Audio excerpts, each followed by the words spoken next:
Kasi ano ba ang gusto nilang gawin? Gusto nilang pabagsakin ang pamilya Duterte sa politika.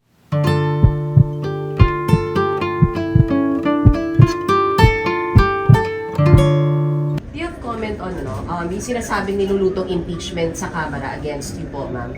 Pinag-uusapan nila, kahit na i-deny nila, pinag-uusapan ng members of the House of Representatives. Kasi meron pa naman kaming mga kaibigan dyan sa loob na hindi lang nagsasalita dahil takot daw sila. So sinasabi nila, it's openly discussed yung impeachment. How is it progressing, ma'am? Naku, hindi ko alam sa kanila. Basta kami, inaantay lang namin ang kanilang gagawin dahil expected na yon na gagawin nila. Kasi ano ba ang gusto nilang gawin? Gusto nilang pabagsakin ang pamilya Duterte sa politika. At hindi lang siguro politika, sa personal din. Dahil sinama nga nila yung asawa ko, di ba? He's a private individual, pero sinama nila sa harassment nila. Example lang, kung ano yung, playbook. Doon kay President Rodrigo Duterte, nakikita nyo, di ba, merong quad committee ng House of Representatives na iniimbestigahan yung kanyang mga desisyon noong siya ay Pangulo pa. Tapos meron tayong ICC na complaint against sa kanya. Tapos merong plunder cases na final against President Duterte. Tapos doon tayo papunta sa akin. Hinahabol-habol nila yung confidential funds.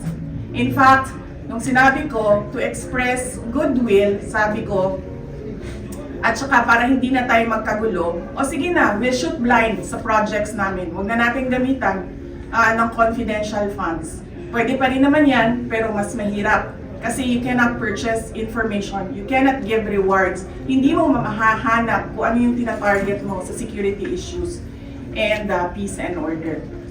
Tapos, etong impeachment na pinag-uusapan nila. Tapos narinig nyo, di ba? Anong play ni Castro.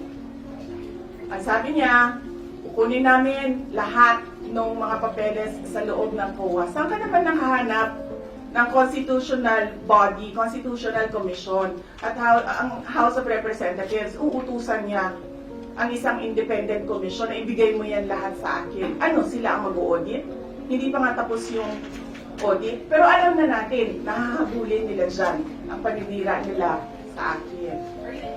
Tapos, pumunta tayo doon sa aking kapatid at sa aking asawa. Pinailan nila ng drug smuggling cases. Based on based on name dropping, based on chismis, based on hearsay.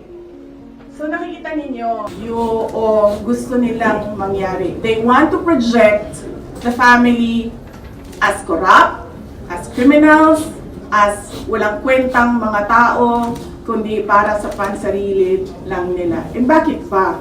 Bakit? And all because, sinabi ko na dati, we are a threat to the perpetuation in power of people na interesado maging, sabihin na natin Prime Minister, kung matuloy yung niluluto nilang tsa-tsa, o President, kung hindi maluto yung tsa-tsa nila.